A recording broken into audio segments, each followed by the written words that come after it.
आज खूप दिवसानंतर शुभांगी शास्त्रीनगरच्या जुन्या कॉलनीमध्ये आली होती. तिला कामावर येणं जमलंच नाही. गेले 8-10 दिवस तिचा बाप सरकारी दवाखान्यात पडून होता. कुठलीशी भट्टीची दारू पिऊन तब्येत बिघडली होती. शुभांगी थकून गेली होती. दवाखान्याच्या चक्रा, तिथल्या घृणास्पद नजरा, घरचा स्वयंपाक सारं शीण आणणारं होतं. तिच्या अंगातही 2-3 दिवसापासून बारीक ताप होता. नेमकी अशा वेळी सावत्राई गावी निघून गेली होती. कॉलनीच्या मागच्या भागात शुभांगी कचरा गोळा करत होती. प्लास्टिकच्या पिशव्या, बादल्या, काय मिळेल ते वेचत होती. या कॉलनीतले काही लोक तर तिला स्वतःहून जुनं सामान देऊन टाकायचे. काही लोक उरलेलं अन्न, रात्रीची पोळी भाजी खायला द्यायचे. काही लोक जुने पाने कपडे द्यायचे. ही कॉलनी तिला फार आवडायची. या कॉलनीच्या उजवीकडे एक मोठी बिल्डिंग बनत होती. मागच्या वर्षापासून बाहेरून निळ्या आवरणाने झाकलेली होती. त्यामुळे आतलं काही दिसायचं नाही. तेव्हा शुभांगीला आत पाहण्याची फार इच्छा होती. आज बऱ्याच दिवसांनी आल्यामुळे तिला दिसलं की नवीन बिल्डिंगचे पडदे काढले होते आणि ती सुंदर रंगात चमकत होती. 2-3 बिराडं राहायला पण आली होती. चला, कचरा गोळा करायला अजून एक जागा वाढली, शुभांगीला मनात वाटलं. कुतूहलापोटी ती बिल्डिंगच्या मागे गेली. अजून वॉचमन ठेवला नसावा बहुतेक. बरं जुनं सामान फेकलेलं पडलेलं होतं. शुभांगी खुश झाली. अधाशासारखं सामान उचकू लागली. नवीन आलेल्या लोकांनी बहुतेक अनावश्यक सामान फेकलं असावं. पोत्यात भरलेले काही कपडे होते. तिथे एक जुनाट मडकी सुटकेस पडलेली होती. तशा मिळत नाहीत हल्ली. खूपच जुनी सुटकेस तिने उघडली. त्यात काही कागदपत्र, फाईल्स होत्या. तिने रद्दी म्हणून बरेच कागद गोळा केले. सुटकेस रिकामी झाली, पण एक पातळ कपड्याचा कप्पा होता वरच्या बाजूला. तो जड वाटला. तिने शोधलं तर त्यात अजून एक चोरकप्पा होता. हात घालून चाचपल्लं तर एक कपड्याची पुरचुंडी निघाली. उत्सुकतेपोटी तिने उघडली आणि बघून तिचे डोळे चमकले. त्यात एक हार होता. नेकलेस. कोयरी-कोयरीची डिझाईन आणि हिरवे खडे बसवलेले होते. 2 पदरी सोनेरी हार. शुभांगी हरखली. तिने तसाच तो स्वतःच्याच गळ्याला लावून पाहिला. खूप छान वाटलं. मग झोळीच्या कप्प्यामधून आरशाचा एक तुकडा काढला. तुटक्या कंगव्याने केस सारखे केले आणि हार गळ्यात घालून पाहिला. आरशात ती स्वतःला कुण्या राजकुमारीसारखी वाटली. तिला तिचं रूप मनोमन आवडलं. तिच्या आईने सौभाग्य असं सुंदर नाव ठेवलं होतं. पण अशिक्षित लोकांमध्ये ते अपभ्रंश होऊन शुभांगी झालं होतं. शुभांगी गवाळ, सुंदर, नीटस मुलगी होती. पण अस्वच्छतेमुळे, चेहऱ्यावरच्या धुळीमुळे तिचं सौंदर्य झाकलं गेलं होतं. शिवाय मळकट कपड्यांमुळे तिच्याकडे कुणाचं विशेष लक्ष जायचं नाही. तिच्यासाठी ते भलंच होतं. आरशात पाहताना कोणी पाहिलं म्हणून तिने पटकन हार काढला आणि आपल्या परकराच्या चोर खिशात ठेवून दिला. अजूनही बरंच काही रद्दी सामान गोळा केलं. परत निघाली तर खांद्यावर आणि डोक्यावर टांगलेली झोळी जड झाली होती. चालणे अवघड झाले होते. पण ती खूप खुश होती. आनंदाच्या नादात तिची पावले झपझप पडत होती. नेहमीच्या रद्दी भंगारवाल्याच्या दुकानात जाऊन तिने सामान विकलं. रोजच्यापेक्षाही जास्त पैसे मिळाले. तिने ठरवलं आज बापाची दवाखान्यातून सुट्टी होणार होती. बाप घरी येणार, काहीतरी गोडधोड करावं. बेवडा असला म्हणून काय झालं, आहे तर बापच ना, सख्खा. खूप जीव लावतो मला. दवाखान्यातलं खाऊन कंटाळला असेल. घरी पोहोचेपर्यंत ती सतत परकराच्या खिशातला हार चाचपडत राहिली. घरी पोचली. घर कसलं, घाणेरड्या वस्तीतली झोपडी होती. पण शुभांगीने आवरून नीटनेटकी छान ठेवली होती. घरी येताच तिने दारातून बंद केलं. आरशासमोर उभी राहिली आणि हार हळूच काढून गळ्यात घातला. आरशात स्वतःला न्याहाळू लागली. क्षणभर तिला स्वतःच्याच कपड्यांची आणि अवताराची लाज वाटली. तिने हार काढून एका डब्बीत जपून ठेवला. आंघोळ करून स्वच्छ कपडे घालून आली. भिंतीवरच्या जुन्या गणपतीच्या कॅलेंडरच्या पाया पडली. पुन्हा हार गळ्यात घातला. आता मात्र स्वतःचंच रूप तिला अप्सरेगत वाटलं. स्वतःवर अभिमान वाटला. इतक्यात दार वाजलं. ती घाबरली. पटकन हार काढला, डबीत ठेवला. मग दार उघडलं. दारात बाप उभा होता. अशक्त झाला होता. काय ग शुभांगे, इतका वेळ दार उघडाया? अरे, अंग धुत होते ना. अन बा, तू एकलाच कायले आला? मी येत होती ना तिकडं दवाखान्यात, ती तक्रारच्या सुरात बोलली. जाऊ दे ना माय. काय काय करशील तू बी? तुझी माय नाही आली का अजून? नाही ना बा. तू पड ना जरा गोधडीवर. तिने गोधडी अंथरली. मी आता भाकर टाकते. तो शांत चित्ताने पडला आणि शुभांगीने भाकरीच्या ऐवजी येताना आणलेली कणिक मळली.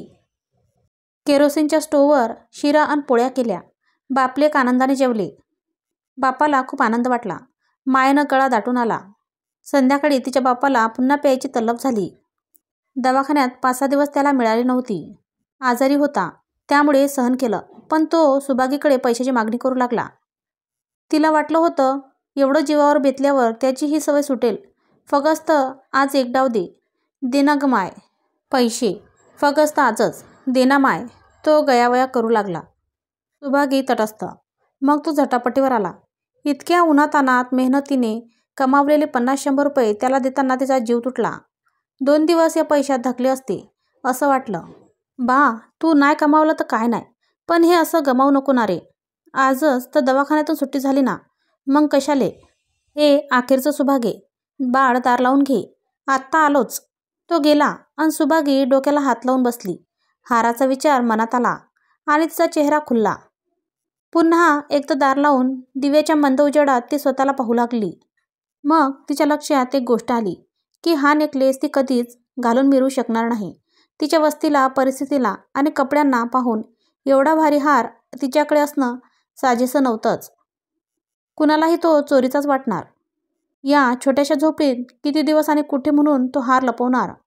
शिवाय या भिकारड्या झोपडपट्टीत कुणीही केव्हाही घरातून तो हार चोरून नेऊ शकतं.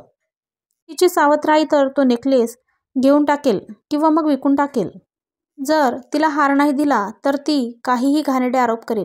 काय करावं अन कसं करावं? चिंतेत तिला काही सुचेना. बापही पिऊन उशिरा घरी आला होता.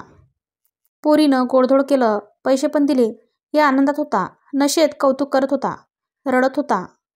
तिच्या डोक्यावरून हात फिरवत होता. त्याला कमावता येत नाही त्याची माफीही मागत होता. ती मात्र रात्रभर कूस बदलत राहिली. झोप काही लागली नाही. रात्रभर सुभागी हाराचा विचार करत होती. सकाळी मात्र तिने ठरवलं की हार विकायचा आणि पैसे घ्यायचे. पैसे कोणाच्याही नजरेस पडू द्यायचे नाही. हवे तेव्हा अडीअडचणीत कामी येतील. कधी कामाला नाही जाऊ शकले तर त्यातले पैसे वापरता येतील. एवढं कशाला? बा, माझं लग्न ठरवलं की तेव्हा लग्नात पण पैसा कामाला येईल. हो, बराबर आहे. असंच करावं. लग्न होईपर्यंत तर हा नेकलेस सांभाळणं अवघडच होतं हे तिला कळालं.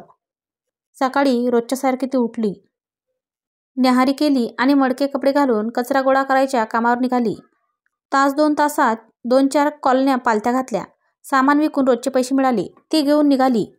पाय आज सराफ बाजाराकडे वळले.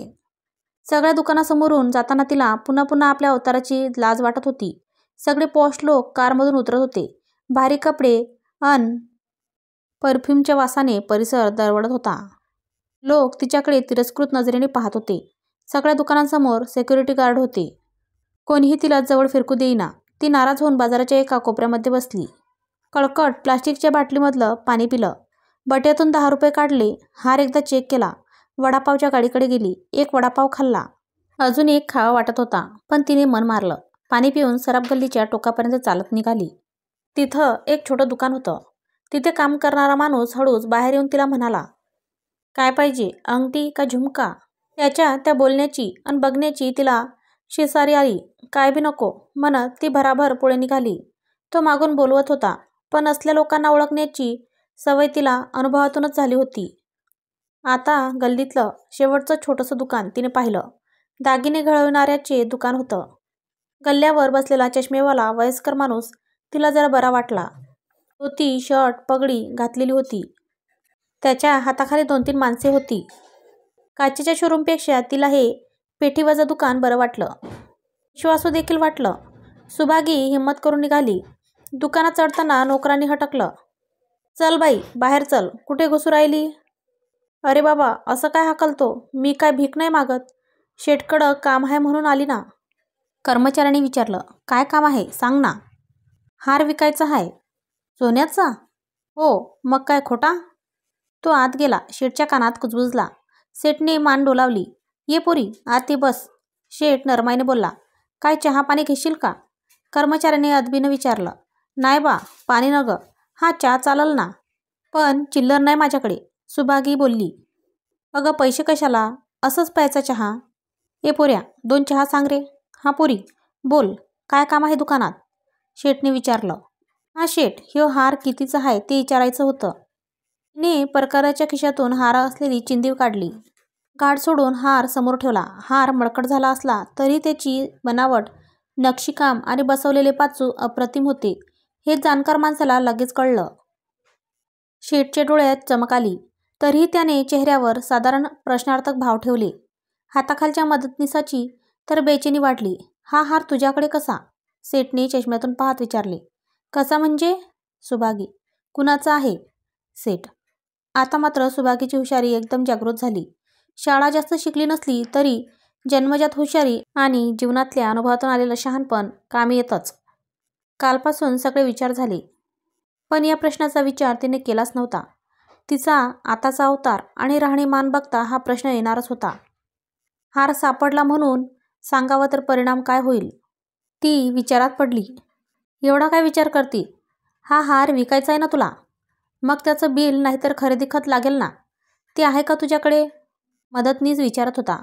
शेठ, ते कसं असेल माझ्याकडं? ह्यो लय जुना हार आहे.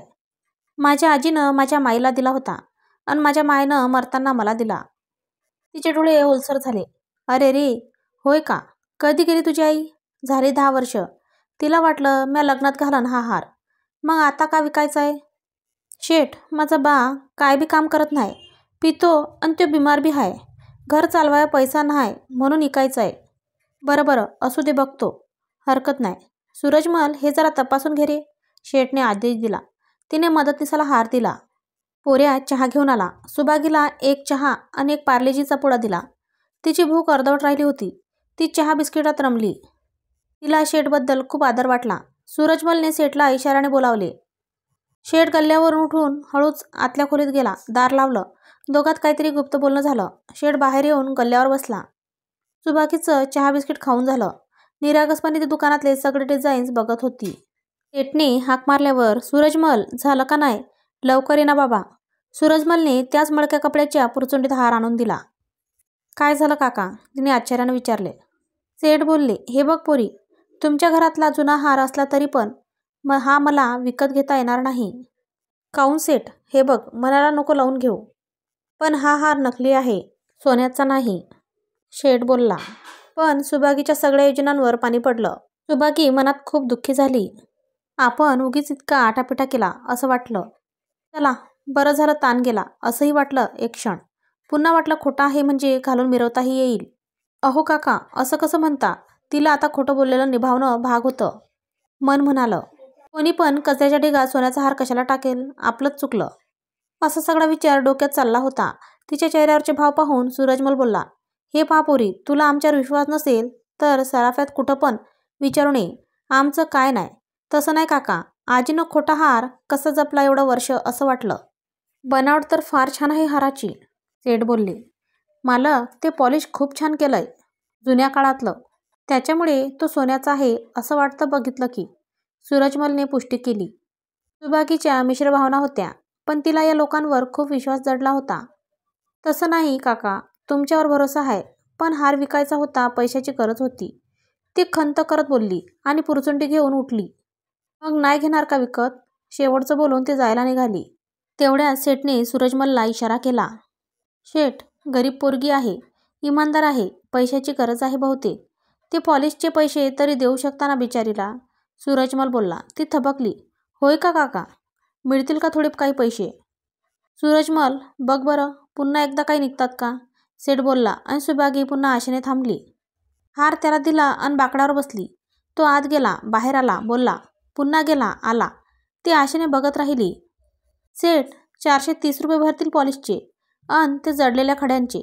तेवढे देऊ शकता तुम्ही? सूरजमल बोलला. एवढेच?